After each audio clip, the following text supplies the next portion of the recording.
Um, I'm still working out this lighting and I don't know. Okay, welcome everyone. We want to welcome Marty Kendall from, he runs Optimizing Nutrition, which is a group that we just started talking about this, but kind of really changed our life. Amazing, because there was this group of really a lot of engineers, which we can dive into that a little bit, how interesting that is. But I joined the group, I think it was probably like 180 people or something in the group at the time. And now, how many do you have now? It's about 10,000 over 10,600, but yeah. So back then it was really cool because it was all these people like Ted Neiman, yourself, me, Luis from Keto Gains, Raymond and from OKL and Tommy Wood. And Julian.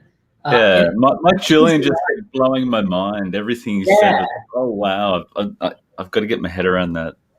Absolutely. I actually, a lot of the content that we, the biology, that I went to our keto book about, I don't know, we wrote that about 4 years ago, came from Mike, because I would drive him nuts with private messages like, hey, do you have a study about this? And he's like, you always have a study.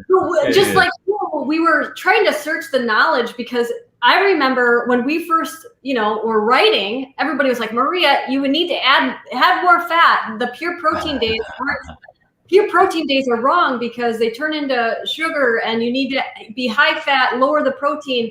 And Craig was like, we need to stick with your gut.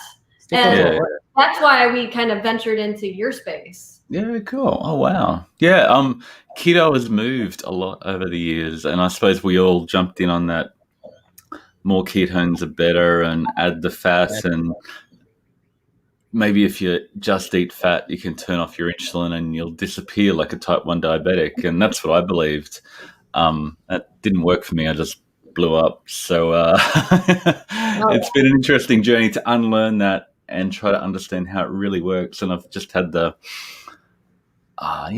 honor and opportunity to have my wife's glucose and insulin live 24/7 to see how it actually works. It's been, as an engineer, a fascinating problem to try and solve. So that's what I was just saying before we started. I said I love Marty because he has like first experience with his wife being a type 1. If anybody's watching and doesn't know, your wife's a type 1, so about the endogenous insulin exogenous. So that's the biggest misconception, I think, for people in the keto low carb crowd, is the misunderstanding between exogenous and endogenous ketones and insulin. Like, endogenous comes from your body, exogenous comes from outside your body, and that differentiation is critically important when you're talking about insulin or ketones. Where is that coming from? Is it coming from your pancreas or injecting too much insulin, or are the ketones coming from your body fat, or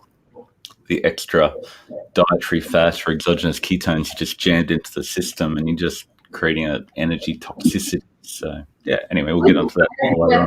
All of like us and you and everybody screaming, don't waste your money on exogenous ketones. They're still so prevalent and everywhere, and now you find them at Walmart, and I'm surprised that everybody wants a quick fix. But I'm surprised that with what we're trying to push up. My sister even messaged me. She's like, what do you think about these? I'm like, hello. It's been a fun journey trying to, work out how it really works and look at the data. So I believe data. And with my wife, I've got a guinea pig to understand how it actually works. And it needs to work for us, so we have to make it work. Well, Monty got a HbA1c of 5.2 the other day. So it's like, this is really, I think, every 3 days I tweak her basal insulin and try to dial it in. And so it has to work for us. So we can't believe what the gurus on the internet are telling us. Well, you're obviously very invested in it with your wife, and that's important. So that's why we wanted to have you on, is because we want to kind of dissect insulin, right? As what it is, what its role is, and what it does, because there is kind of a widespread misconception out there in the keto community of the role of insulin. And there are certain sections of the community that believe too much protein. Basically all insulin's bad. Raise insulin, you're storing fats. You're going to get obese because you're raising insulin, no matter what it is, and that's why people start to fear protein. Right. They'll cut the protein back because if they have a filet mignon, their protein went up 10 points. So let's talk about that as a start. So what is insulin's main role? Like, what is the overall function of insulin? Why? Yeah. I threw together some slides. Can I throw it in the share? I love it. Can you share I think you have to give me permission to share or something. Can you add that? There we go. So I threw together this. This is a Ted Naiman graphic that I always love to steal his graphics. Ted is Mr. Greg. So yeah, people fear insulin like it's the devil, and it's going to kill you. So insulin is really critical. These are type 1 diabetic kids that before and after insulin, you can see that when they're getting exogenous injected insulin, they stop wasting away. And if my wife stopped taking injected insulin, all her stored energy would just basically spew out into her bloodstream. She would disintegrate. Her blood glucose, her ketones, the free fatty acids in her blood would go through the roof. She'd get diabetic ketoacidosis, and she'd die within a matter of, I don't know, weeks, months, who knows. It's pretty scary. And I suppose that's the differentiation between exogenous and endogenous insulin. If you're injecting insulin and you don't get that dosage right, it puts you on this blood sugar insulin roller coaster that when your blood sugars drop, you get really hungry because insulin has stopped the release of energy from your storage, and you need to eat right now, and you feel really hungry. So therefore you eat more and you gain weight. And for people with type 1 diabetes or injecting insulin, it's really hard to match the food you're eating with the insulin you require, and that roller coaster really messes with you, and you have to get that balance right. And that's why I've dug a lot into understanding how the food we eat affects our insulin requirements. But I suppose what people don't understand is the basal insulin. For everybody not injecting insulin, we've all got this basal insulin that runs around our body all the time when we're sleeping, when we're not eating, when we're fasting, that holds our body together. So that basal insulin for my wife is about 85% of her daily dose. And that's directly proportional to the amount of energy you're holding in storage. So this is a chart of BMI, body mass index, versus your insulin secretion across the day. So the more energy you're holding in storage, the more insulin is required. So really the way to attack insulin and reduce insulin across the day is to find a way not to manage those little blips from when you eat. It's to dial back the amount of body fat you're holding in storage, the amount of how big you are, basically, to reduce your insulin across the day. So I took this screenshot of my wife's closed loop insulin system an hour ago, and you can see that through the day, as her blood sugar changes, the closed loop system is sort of dropping in and dropping out the insulin across the day to make continual changes in how much insulin that is giving her. And it's completely fascinating. I love watching it to learn how it actually works. But you've always got a basal insulin running around your system to hold your body fat in storage. So, I mean, really, if you think of it as, that's cool. If you think of it as when you eat, your pancreas secretes insulin to make sure your body stops releasing stored energy until you use up the energy you just ate. So if you ate carbohydrates, there's no energy, there's no place to store those in your body. So it's got to shut off that release really quickly. So there's a sharp release, and then protein, there's a longer release. And fat, your body says, hey, I can store that really easily. I've got heaps of room to store that. So I don't really need a sharp, abrasive change in insulin to deal with that. So there's a long, slow, and maybe smaller rise in insulin, but that's only because your body just loves to store that fat, because there's plenty of room to store it in your adipose tissue. And so if you just keep on drinking fat, believing that because you've got flatline blood sugars, you just keep on storing it, and your insulin keeps on going up. Well, I think that's an important point, and I like to think of insulin. So instead of that kind of view of insulin is shoving the fat away into storage, making you fat, I think of it more as kind of a net, or holding back the floodgates. Yeah. Fat, in the cells, in the adipose tissue, your fat cells, saying, "Oh, hold on," right? And that's why a type 1 who doesn't have that basal insulin, the floodgates are opened. Now all that energy is pouring out, and you got, you in the urine, you got, all this, you're basically just flushing all the energy out of your body. Yeah. Yeah, it's just fascinating to understand. And it was a real mind-blowing moment for me to understand that I can't turn off my own basal insulin. And, people who with type 1 diabetes who practice that, it's called diabulimia. You can actually run your blood sugars high by underdosing your insulin to lose weight. And that's a really unhealthy situation. But I think a lot of people in low carb and keto sphere think they can do that with their own metabolism, but they can't. They can't turn off their own insulin. The only way to reduce your insulin across the day is to find a way of eating that increases satiety, that enables you to eat less over the long term. So we'll get to it later, but a higher percentage of protein in your diet that just shuts off your appetite and you don't keep wanting to eat. Yeah, exactly. And that when you do dump the fat in, there is a smaller rise in insulin. There's a little bit of a rise, but like you're saying, it's because it's so easy to store. And so, the body's like, just hold back the floodgates. Oh, I got more coming in. Just let it in, into the fat cells. And so it's not that it's not being stored because insulin isn't rising. It's that it's so easy to store. It just goes right into your storage. Yeah, and I saw these people running around at low carb conferences with their continuous glucose monitors and saying, I'm trying to keep my blood sugars and insulin flatline.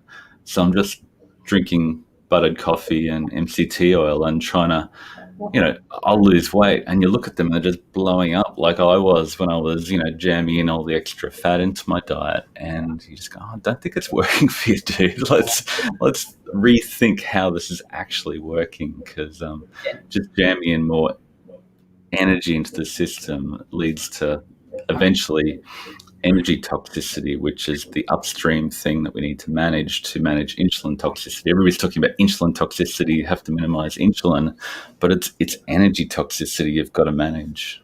And that's the key. If you're insulin resistant and you're doing that, not only are you not helping reduce the adipose size, which we can get into later, now you're most likely getting so much fat that you're under eating protein because because you're getting so much in the fat that now you're not maintaining muscle, which puts you in the wrong direction for insulin resistance as well.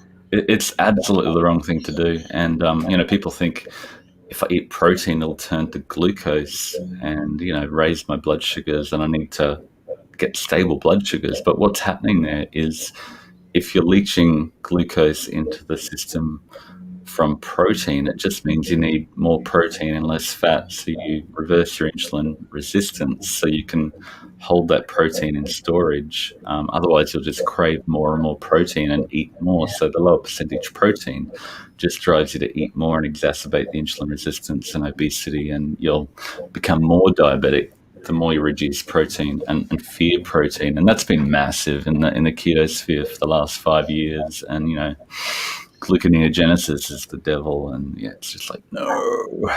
And a lot of keto gurus are still saying that I'm very insulin resistant, so I need less protein because the protein. I don't want to be a bodybuilder. I don't want to be ripped. I don't want to be shredded. It's like, dude, it's somewhere on the from one extreme to the other. Everything's on the sliding scale, from bulletproof coffee and donuts and Krispy Kreme and croissants on one extreme to bodybuilder protein, sparing modified fast chicken and broccoli on the other end. You need to just move a little bit in that direction.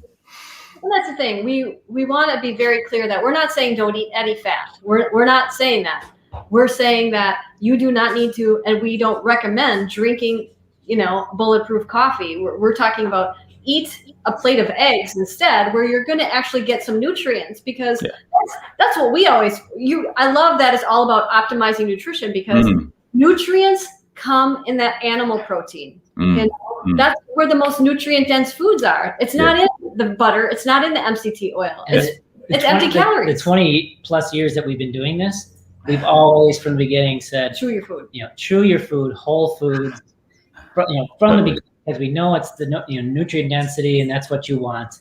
And so even when we kind of veered to the higher fat stuff, we still said whole foods. But that's such an important aspect to get that nutrient density to drive satiety as well. Yeah, definitely. And protein and nutrient density are highly correlated. I mean, if you only ate lean chicken breast, there's probably some nutrients you're missing out on that a bit of green stuff might help with. But yeah, just if you're chasing nutrient density or chasing higher protein, you're going to be in a good place. And they both come together. They come wrapped in the same whole food package. Yeah, definitely. Do you want to continue your slides, or should we? Oh yeah. I suppose, yeah. Let's. Craig, you want to bring something up? Well, I'm thanks for indulging me. Yeah. So I did a bunch of. If you can add those again. Oh, yep. I'll throw it back up. So I did a bunch of research into the food insulin index a while ago, and we measure insulin over 2 hours typically in the food insulin index testing that has been done. There's been a limited amount of insulin index testing done. So you see here the black line is glucose that rises quickly and comes back down to nothing at 2 hours. But then you see, you've got milk as this aqua line that is still, beyond 2 hours. You've still got an insulin response happening. So it's those carb and fat foods together that keep your insulin raised for the long term. And we just don't have a lot of data other than people watching their spouse's insulin response all the time to understand how insulin actually functions in the body. And like what I see when Monty happens to go out and has to eat with friends or family or whatever at a cafe, those high fat carb foods together with low protein just keep her blood sugar and insulin raised for the very, very long time. It's those low satiety foods that just keep insulin and blood sugar raised for a massive amount of time. So yeah, I started out looking at the food insulin index data. So they've got 37 data points from a study in 1997, which was fascinating. But then they did a whole bunch more, looked at carbohydrates versus insulin. And there's a bunch of foods here that raise insulin more that are sort of high protein foods. So did a bit of a correlation, being a nerdy engineer, to try and understand the effect of carbs, protein, fructose, fiber, and fat. So protein does have an insulin response over the short term, which is relevant if you're injecting insulin, because you need to actually inject insulin for that protein.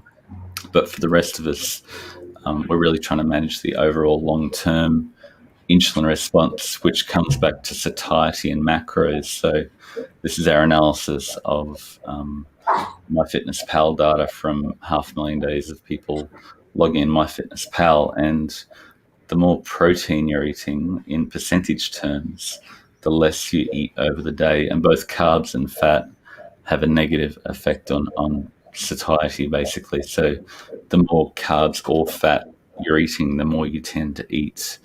And if you combine fat and carbs together, it just blows out, because we get a dopamine hit from both the carbs and fat energy together, and your body goes, yeah, this is great. Winter must be coming. Let's keep binging on these foods because there's a famine on the horizon. But that in our modern environment, which is engineered to produce overeating by combining those cheap, hyperpalatable fat and carb foods with flavors, colors to reduce satiety and trick your body into thinking there's plenty of nutrients in there, you just tend to keep eating them and not being able to stop. So yeah. And this is why today's priority later on. Yeah, I mean, cutting nuts is a huge piece to when people want to lose weight. But when people start the keto diet, they eat a lot of dairy and they eat a lot of nuts. And I'm like, it's always dairy and nuts. The carbs and the fat. Carbs and fat equal weight gain, you know, and that's how I feel about an avocado myself. I think it's carbs and fat, you know, and so it's a very high energy. But that's food, you know, but that's a lot of people, protein. They move to. They're like, oh, I snack on dairy, nuts, and cheese, and lots of I eat an avocado. I'm like, yeah, I'm not going to have you eat any of that. Yeah, and definitely, I think when people jump from standard Western crap food, if they, you know, let's try bulletproof coffee and add your avocado and nuts and dairy, and they're not off limits, and that helps them make the transition from a very high carb dietary approach. But then once your blood sugar stabilizes and you start to stall out with that approach, it's like, okay, yeah, let's start to dial back the fat in your diet until, if you really want to lose body fat and reduce the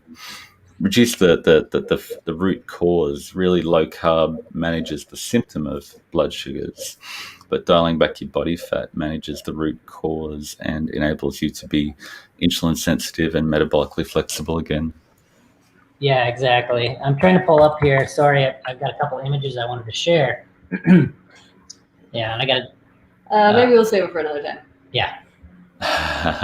You keep going with your slides, Marty. Okay. Oh yeah, cool. Did you want to talk about oxidative priority? That's your favorite topic. Oh, we've lost you.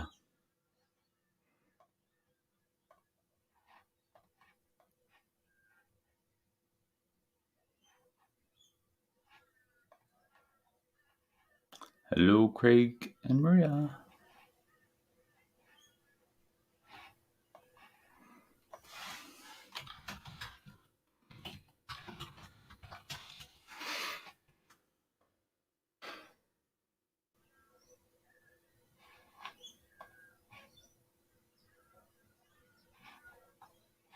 Hey, sorry, new to StreamYard. And you're back. Yeah, sorry about that.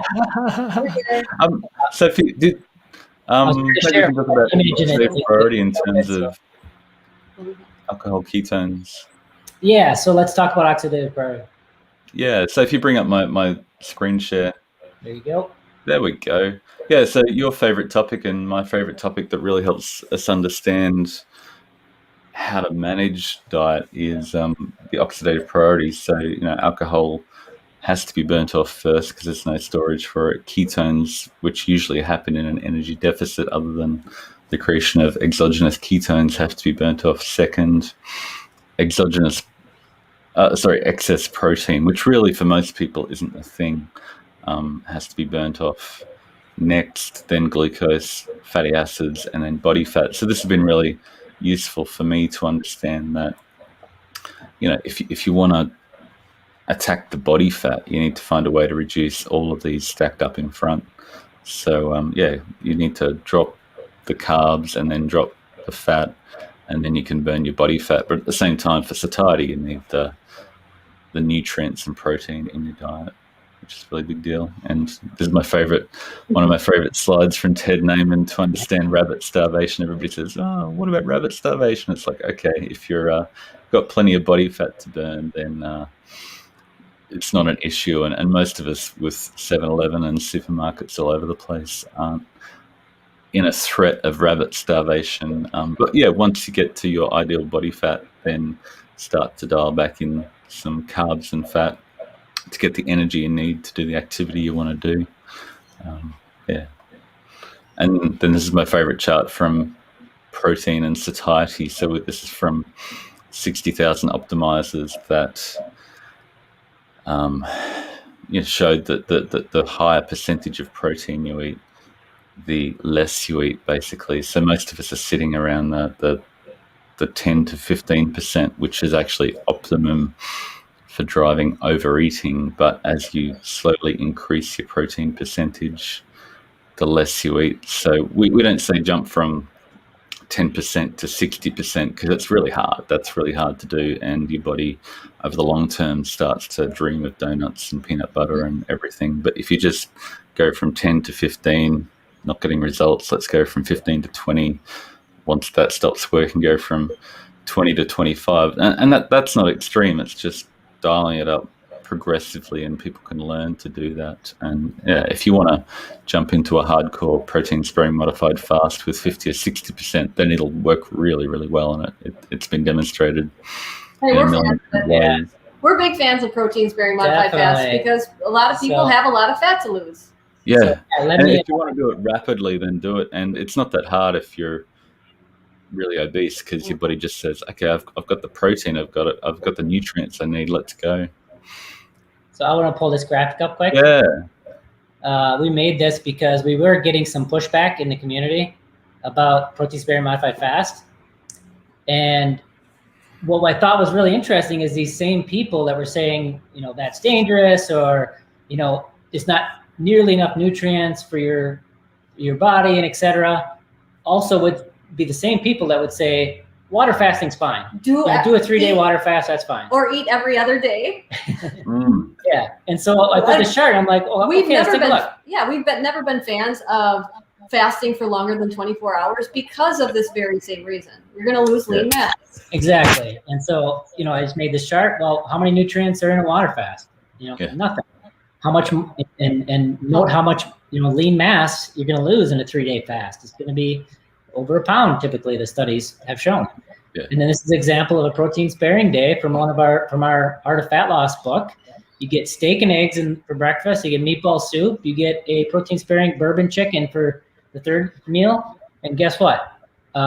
You got all these nutrients, which some of them, even on a protein sparing day, you're getting, over 100% of the RDA and some of these key nutrients. Now, granted, it's a low calorie day, so you're not getting, what you need for a day. That's why you only do this, a couple days a week or something. But just thought that, kind of puts it in perspective of, how this is not extreme when you compare it to something like a water fast, right? Yeah, and people think, if I fast for longer, I'll get better results. But if you don't eat, you will lose weight. But what happens at the end when you say, I've fasted for 7 days, I can eat whatever I want, and your body just craves nutrients really quickly. So it's impossible to get all the protein you need if you're only eating every second day.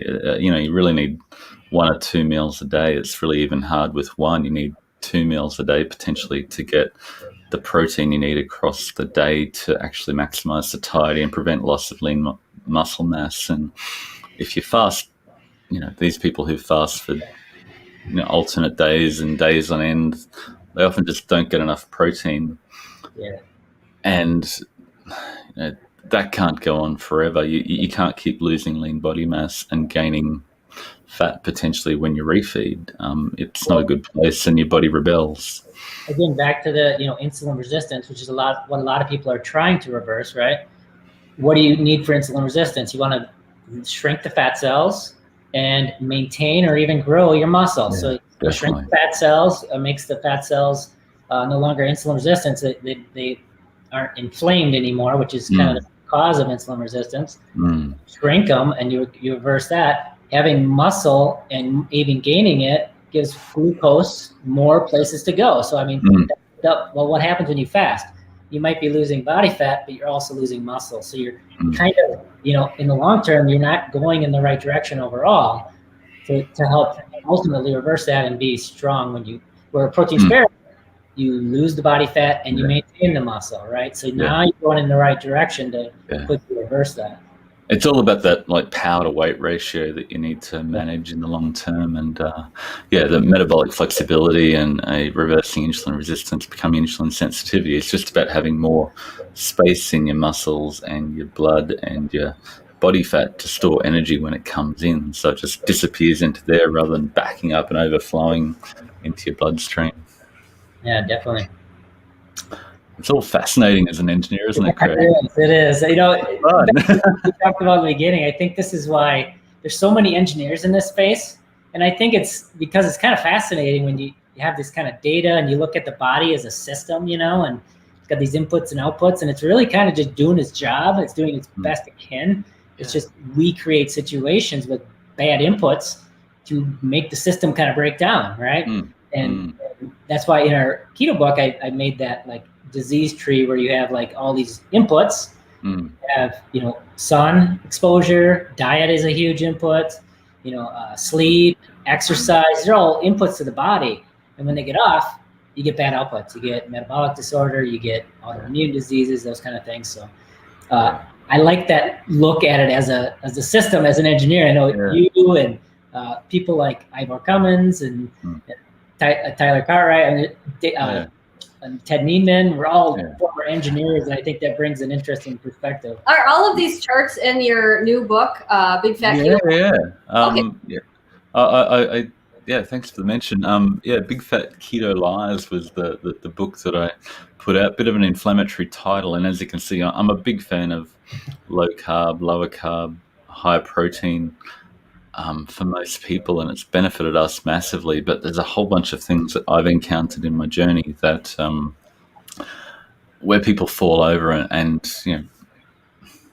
all the mistakes that I've made, I sort of wanted to document and how I unlearned them and tried to join all the dots to develop a system that, I'm a systems engineer, and I like to, understand how everything works and the data works and be able to optimize what you eat and when you eat, which I think are the two most important things in managing our metabolism and health. How do we bring all these things together? And, are you a severely overweight type 2 diabetic, or are you trying to gain weight, or do you have cancer and you're trying to gain weight to become more healthy? So you have to find a way that works for all those people, and satiety and nutrient density and insulin load are just critical to those. So definitely. I mean, we had a whole chapter in our keto book there on kind of these keto myths, and I touched on a lot of the ones you have in here as well. That then they're still here. I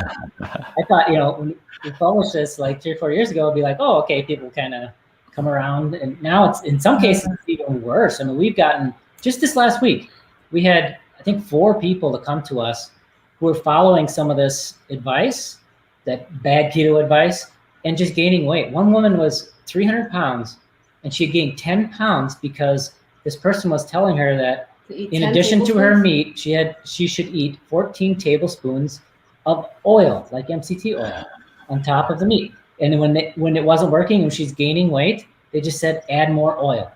And this is somebody who's 300 pounds and ended up gaining another 10 pounds. I'm not even an engineer, and that doesn't make sense. That doesn't sound right, does it? No. But belief systems grow up in communities, and we have this ability in social media to not have our beliefs challenged. And it's just amazing how I think overall people are getting it more and more. And Diet Doctor came out and has had an epiphany. Andreas is having an amazing epiphany to try and understand that, it's protein, not the fat, that needs to be focused on. And more people, as keto goes on, are changing and coming along and catching up. And Ted's been a great leader and a great, we've been on the same journey. I did a little video confessing all our sins and mistakes on the keto journey and how we've changed our minds. So a lot of people are changing their mind over time. Yeah. I want to point out too, right below is the link. Grab that link to get Marty's book. He's doing a special deal. This is not, we're not getting anything for this. This is just a special deal he did for only $5 right now. Yeah, so check it out. Only $5. That's amazing. Yeah. But we all got pulled into, okay, now we need more fat, and the OMAD thing. I got into OMAD, and that, like you said, it had me lose muscle mass because it was impossible to eat all the protein in one sitting. I didn't like to be really full, but there was such a push on eating one meal a day. Yeah. And I was like, okay, I must do this. And eating like a lion, or these ones where it's like just stuff yourself and then you don't eat for a while. I hated feeling like that. And a lot of times you end up not getting enough protein because you just can't. Protein is so satiating when you eat it, just protein. One of the things that we find really interesting is our protein sparing modified fast book, which I think I gave you a copy. If I didn't, I'm going to send you a copy after this, our new one. It's got these amazing recipes of like chocolate pudding, and people are like, what? And it's basically made from egg whites. Cool. It's absolutely delicious. And people are like, I get to eat all of this in one serving. And I'm like, it's like 300 calories, but it's like 10 egg whites. Yeah, we've got a recipe like that, the Lewis's protein sparing modified fast flan, Oh yeah, and I love it, but it smashes your appetite. You're just like offensively great. full. It's like, oh wow, I just my satiety's kicked in And so we so have, hard, and it's really hard to overeat those foods. But yeah, it's only 300 calories worth, and you've gone, whoa, I'm just so full now. yeah, when people are really surprised because, there's maybe 600-700 calories, maybe 800 on some of these protein sparing days. And people are like, I can't eat all the food. Mm, mm, So, yeah, mm. you're getting nutrient dense foods because it's the protein. So it's really a powerful tool. Yeah, but if you just say just eat OMAD and you can eat whatever you want at that point, people are gravitating to the peanut butter and the oil, and because that's what your body craves when you get really hungry. And with our data-driven fasting system, people go, oh wow, I can eat 2 or 3 meals a day if I focus on the protein when I eat. Yeah. And I'm losing weight and I'm feeling great, and I get to eat regularly. I don't have to not eat for days at a time. It's like, yeah, if you choose, it's what and when you eat. You've got to manage both to dial in Absolutely. everything. I'm just looking to see if we have Do you have any more slides for us, Marty? Oh yeah, I wanted to. I had I think Craig and I were banging on about ketones and understanding exogenous ketones. Yes, So if you want to share that again, I can bang through a few more. So just to understand what ketones do in the body over time, and this is the slide from Verta where they did over the first few days after 6 weeks, ketones rose to about 0.6 and then decreased. And then over 2 years, they pretty much returned to baseline.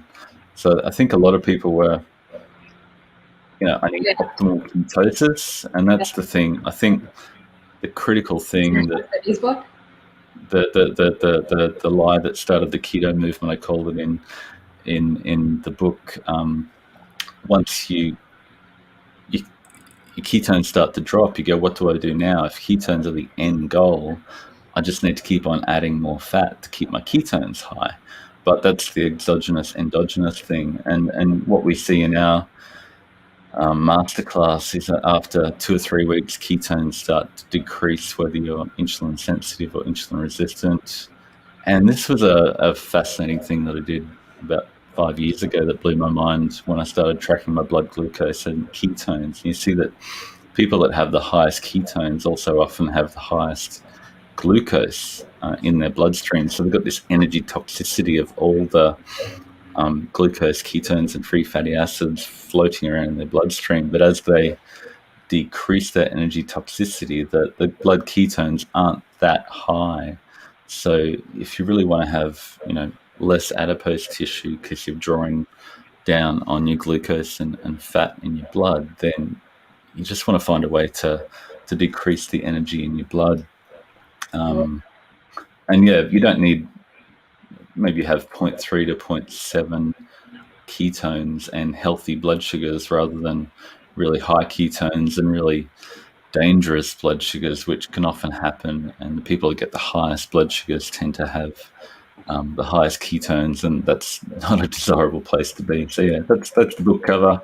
Oh, I love it. Shameless plug, and a bit inflammatory, as I said, but it dispels the keto myths that I once believed, and it's really exciting and really well received by a whole bunch of people in the keto crowd that have been thinking these things for a long time, and went, oh wow, that it all comes together, and hopefully we can build on what we've achieved with low carb and the keto movement and pull out the things that work and throw out the things that don't work to actually help people gain metabolic health.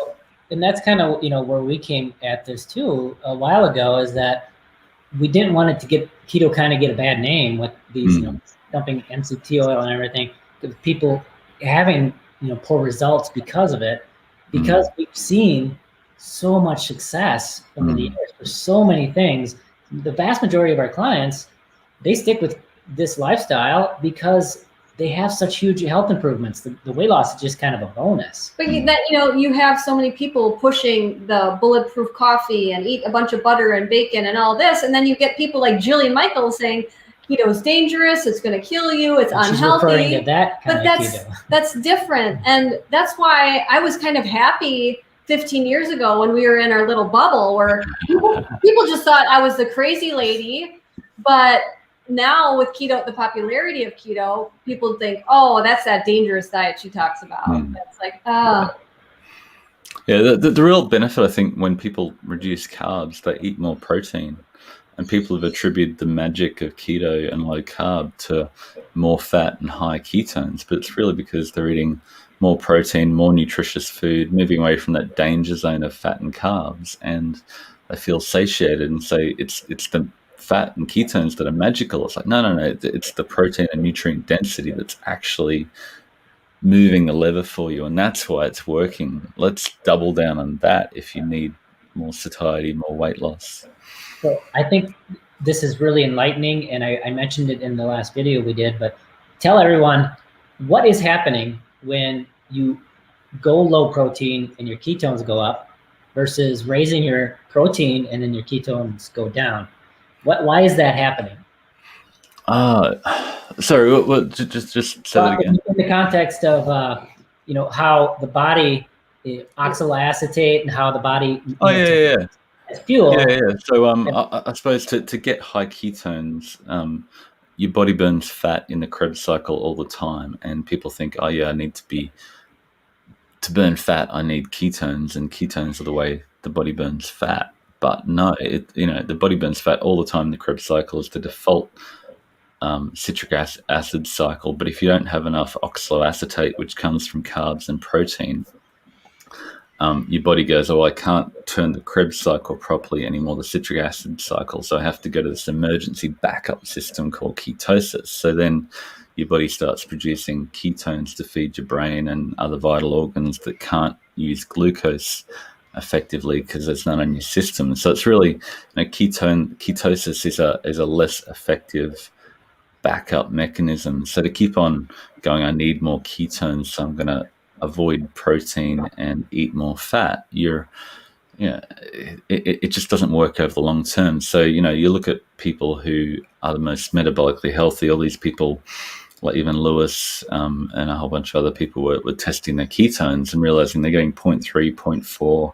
So why am I tracking this anymore? It's just not helping me to guide my dietary choices. So yeah, striving for higher ketones is a bit of a fool's errand, because you're trying to stay in a backup metabolic pathway that you don't need high ketones to be optimally healthy. If you're getting high ketones because you're eating in a way that's satiating and it's coming from your body fat, that's a great thing, and that'll happen over the first few weeks. But over time, if you're getting adequate protein, you won't be getting sky high ketones anymore. And if you just keep chasing them as the holy grail, then you'll end up with worse metabolic health if you drop your protein and just eat more fat. Well, and I like to think of it as, so your body's burning the fat directly in the cells. Free fatty acid going and getting burned. And when you get this low protein state and low carbs, the body's like, I can't burn it directly, so I'm going to turn it into ketones and then try to burn that. And so you're less efficient at burning your own fat as fuel.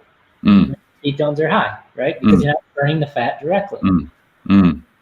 Yeah, and you look at the Eskimos, the Inuit, who we often worship as the holy grail of ketosis, and they've got a genetic adaptation to lower their ketones so they don't rely on ketosis all the time, and they see fairly low ketones, although they're thriving on a ketogenic diet.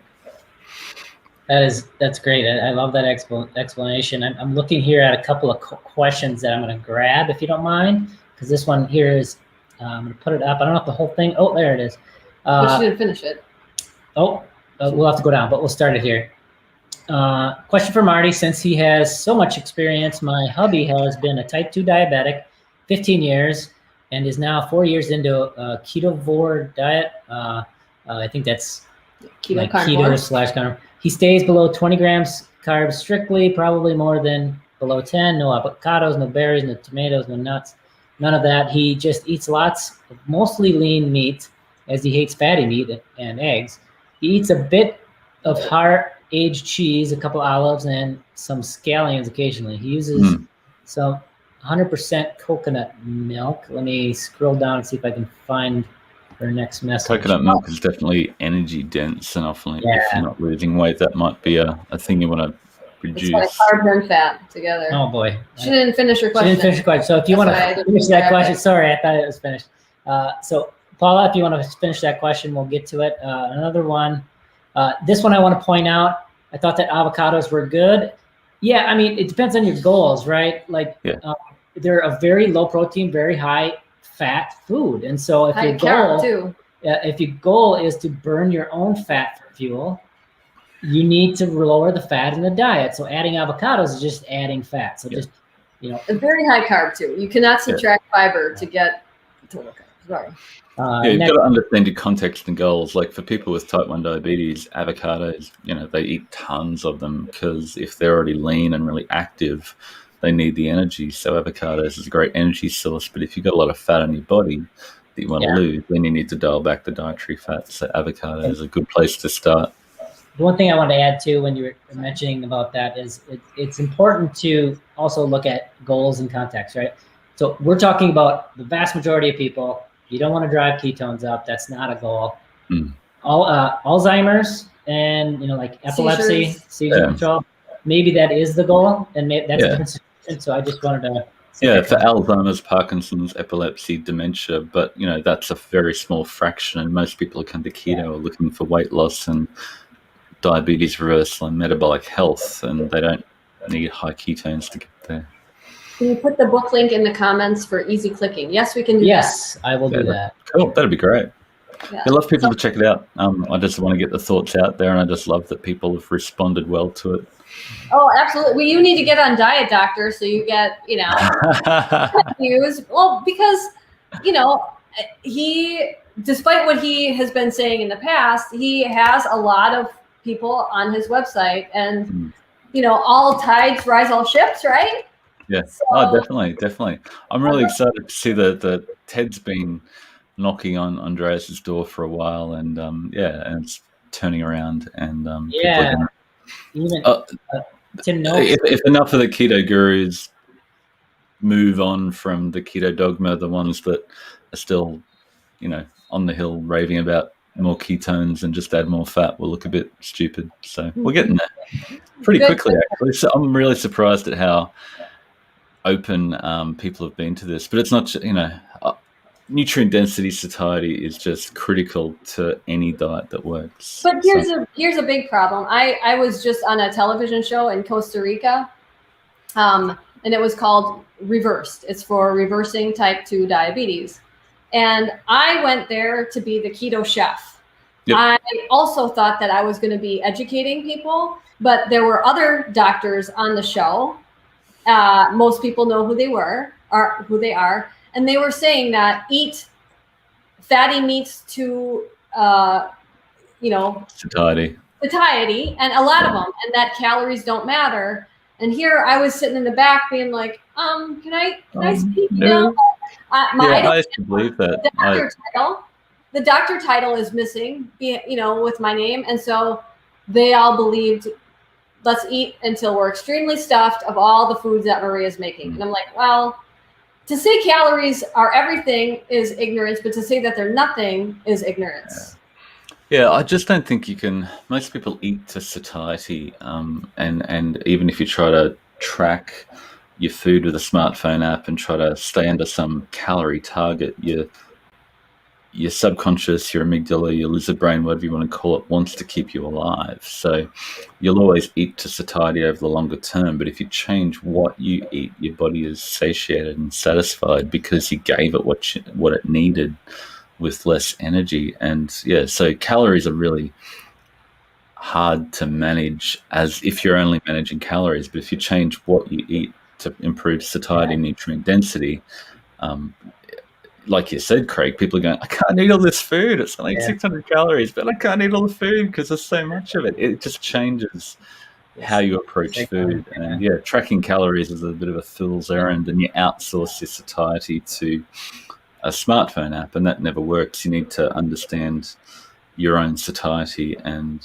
understand the foods that help you to control that. And you'll always need a little bit of energy come from carbs or fat or whatever floats your boat. But yeah, it's the protein and nutrients that really help. So, something just dawned on me. Our book, the protein sparing book, ebooks, we've gotten so many people that come to us and say, I was doing keto, before, and I started doing protein sparing, and I can't believe the energy I have. It just kind of dawned on me. I'm sure that's because they're finally getting enough protein that their body can make enough oxaloacetate and burn the fat directly. And it's like they get all this energy burst because they're burning the fat directly in the cells now.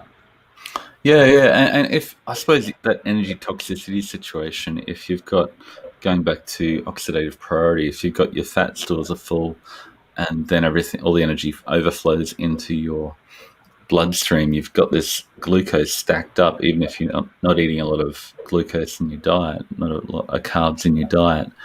And if you're always trying to burn carbs because your body's full of it, full of glucose, then it's just not a great place to be. And once you get into that fat burning at rest, most of the time people just feel great. But it's about burning the fat from your body, not from eating more fat for most people. Definitely. I'm grabbing another question. This one, it just said, what about carbs and scallops? I would not be worried about carbs in any animal protein, even liver. Liver's got a fair amount of carbs, but eggs have a carb too. It's going to be impossible to eat enough of that to cause an overindulgence of carbs. If your blood sugar is high after you eat, if your blood sugar rises by more than 1.6 millimolar or 30 milligrams per deciliter after you eat, then you want to dial back the carbs in your diet so you're not overfilling your blood, the glucose in your blood. But the glycogen in liver and scallops aren't going to be a biggie. No. People are asking how to get the book for $5 because it says it's $15. Oh, yeah, okay. That link that you shared is a discount for $5. Yeah, we put it out there a couple times. Yeah, it should be. It says $5 for us. Yeah, try the link we shared. Use I'll post the link again later. So, Marty, where can everybody find you if they want to learn more? Just Google Optimizing Nutrition. I've got a Facebook page, a Facebook group, and a website with a whole bunch of stuff. And we've also been doing this data-driven fasting lately. So if they're into fasting and this sort of uses a simple glucometer rather than your ketone meter, you just track your glucose to dial back the glucose to dial in when you eat. And most people, like we said, can eat 2 or 3 times a day and they get below their trigger and they're ready to eat if they focus on protein when they eat. So datadrivenfasting.com is that site, and that's just absolutely blowing up at the moment. It's sort of a subtle way to help people to get away from fasting for so long they eat badly when they refeed, and help them to balance the when you eat and what to eat. Absolutely. That's so important. It's been a lot of fun. Yeah, definitely. Well, we just wanted to get the word out. Like Maria said, a rising tide lifts all, and we want more of the right message out there. Yeah. Fight kind of this. I just can't believe how much this has stuck on, and maybe even grown in some certain areas of just eat all the fat or eat the fattiest cuts of meat to lose weight, and it just ignores basic biology, which really frustrates me. And we see so many people failing going down that path, and so I think identifying the real role of insulin, the real fatty acid metabolite, what really happens to fat when you eat it, I think is so important for everybody to understand. Chase the science. Don't chase ketones. Yeah, chase the science. Yeah, focus on satiety, nutrient density, and everything else sort of falls into place. And Awesome. And for anybody's asking, there's a couple people asking what the website. I'll put it in the notes on this video as soon as we're done. I'll put data-driven fasting. Data-driven fasting. And somebody asked where you're from, Marty. Brisbane, Australia. Awesome. Very early for you. Thank you for waking up early for us. Oh, good. Great to chat to you guys. Awesome. So I think we'll wrap it up there. Again, Marty, I can't thank you enough for coming on, but also just sharing your expertise. And again, I want to thank you for starting your group. Probably 7 years ago when I joined. Changed our life. It really changed. Just the amount of knowledge I gained. I go back today and I kind of search for some of those threads. And there's like 800 comments, and it's just all studies being shared from all these people. Yeah. And it's just if anything, I would encourage people, you want to learn, go back and look at like 5 years ago on optimized nutrition. You'll see an incredible amount of science. But yeah, they were great. Good times. I appreciate it. Yeah, it's too good to not share and get out there now. So yeah, thank you so much. Well, enjoy your Thanks, day, Marty. Marty. Thank you. Bye, everybody. Thanks everyone. See ya.